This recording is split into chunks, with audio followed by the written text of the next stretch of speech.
تو اے مسلمانوں، تمہارے لیے رسول اللہ صلی اللہ علیہ وسلم کی زندگی میں ایک بہترین حیثیت اور ایک بہترین اسوہ اور نمونہ ہے۔ جی ہاں، جب تک مسلمان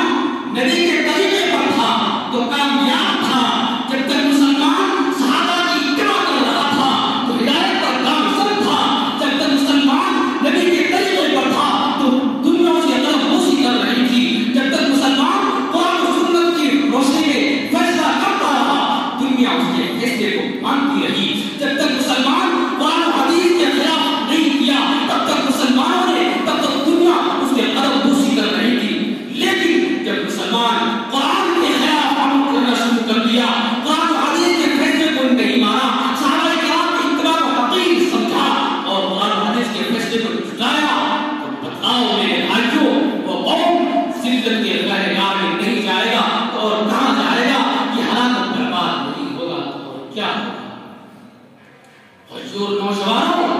آپ عزت سے لکھے جانے کے قابل ہے یہ بات کہ آج جتنے بھی رسوم و بدعات پھیل رہی ہے اور جتنے بھی خرافات عام ہو رہی ہیں اور یہ سب کچھ جو بھی ہو رہا ہے سب نبی اکرم صلی اللہ علیہ وسلم کے طریقے سے اعراض کرنے کی وجہ سے ہو رہا ہے۔ جی ہاں، آج اگر کوئی پریشان ہوا تو آقا مدنی صلی اللہ علیہ وسلم کی سنت پر عمل نہ کرنے کی وجہ سے ہوا، آج اگر کوئی مقروض ہوا تو آقا مدنی صلی اللہ علیہ وسلم کے طریقے سے اعراض کرنے کی وجہ سے ہوا،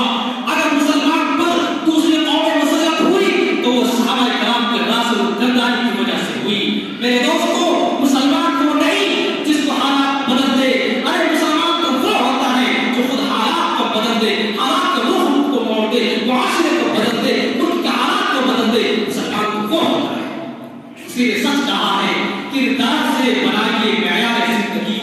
کردار سے بنائیے معیار زندگی، ماحول سے حیات کا سودا نہ کیجیے۔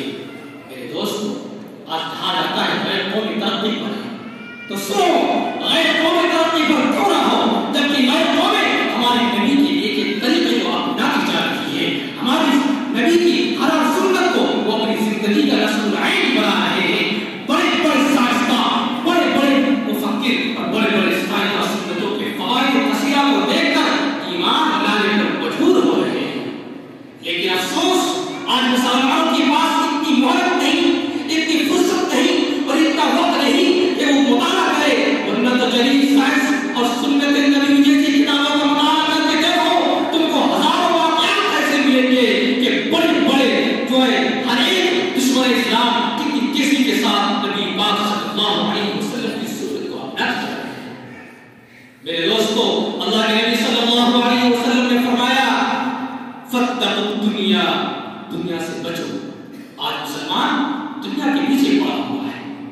اے مسلمانوں، جب تم محمد صلی اللہ علیہ وسلم کے طریقے سے اعراض کر کے محمد کا ہونے کا دعویٰ کرتے ہو تو ایک اور فرمان سنتے جاؤ۔ آپ علیہ السلام نے فرمایا من رغب عن سنتی فلیس منی، کہ جو میری سنت سے اعراض کرے، جو میرے طریقے سے اعراض کرے، جو میری زندگی کے مطابق اپنی زندگی نہ گزارے، وہ میری سنت سے، وہ میری امت سے اور وہ میری فہرست سے نکل جائے۔